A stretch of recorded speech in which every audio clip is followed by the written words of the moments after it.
స్వీయం మనం చూస్తున్నాము, నియమాలు మాకు వర్తించవు, నిబంధనలు మేము పట్టించుకోవాల్సిన అవసరం లేదు, మేము ఏం చేసినా అది నడుస్తుంది అనే ఒక రకమైన ఆలోచన విధానంలోకి శ్రీ చైతన్య జూనియర్ కాలేజీకి సంబంధించిన యాజమాన్యం వెళ్ళింది అని చెప్పడానికి ఒక మంచి ఎగ్జాంపుల్ నేను ఇప్పుడు మీకు చూపించబోతున్నాను.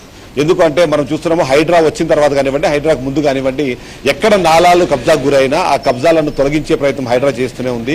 అంతేకాకుండా ఇరిగేషన్ డిపార్ట్మెంట్ కూడా దానికి సంబంధించి ఏదైనా ఘటనలు జరిగినప్పుడు వాటి మీద రెస్పాండ్ అయ్యే పరిస్థితి మనం చూస్తుంటాం. కానీ ఇక్కడ మాత్రము శ్రీ చైతన్య యాజమాన్యం అనేది చాలా తెలివిగా వ్యవహరించింది.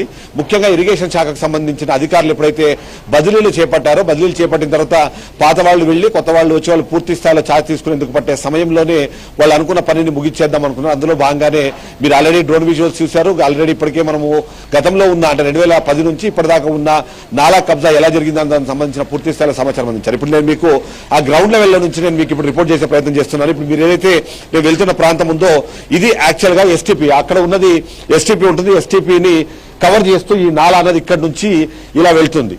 అయితే ఇది మొత్తం మీరు చూస్తే చాలా క్లియర్ గా గమనించవచ్చు. దాదాపుగా 9 మీటర్లకు సంబంధించిన నాలా ఇది.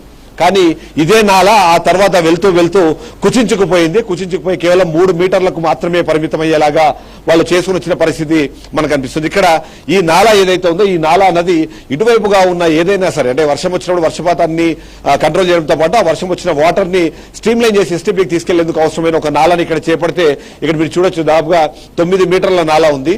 కానీ ఈ 9 మీటర్ల నాలాని కూడా పూర్తి స్థాయిలో వీళ్ళు కొద్ది కొద్దిగా దాన్ని క్లోజ్ చేసుకుంటూ వస్తున్నారు. క్లోజ్ చేసుకుంటూ వచ్చి కేవలం దాన్ని 3 మీటర్లకు నాలాని కుదించేందుకు అవసరమైన కార్యక్రమాన్ని వీళ్ళు చేపట్టారు. అందులో భాగంగానే ఇప్పుడు నేను మీకు చూపిస్తున్నాను కదా, ఈ చూపిస్తున్న వెనకాల మీకు ఏదైతే కన్స్ట్రక్షన్ ఆల్రెడీ స్టార్ట్ అయిందో ఇది 3 మీటర్లకు సంబంధించి దీన్ని కుదించి దీన్ని పూర్తి స్థాయిలో క్లోజ్ చేసేందుకు అవసరమైన చర్యలన్న దాన్ని శ్రీ చైతన్య కాలేజ్ చాలా టెక్నికల్ గా, లాజికల్ గా దీన్ని కంప్లీట్ చేసే ప్రయత్నం చేస్తుంది. ఎవరైనా చూసినా సరే, ఎవరైనా దాన్ని గమనించినా సరే నష్టమేం లేదు కదా, ఓపెన్ నాలాను కాస్త వీళ్ళు క్లోజ్ చేసి దీన్ని ఒక స్ట్రీమ్ లైన్ చేస్తున్నారు అనే విధంగా అందరూ భావిస్తారు.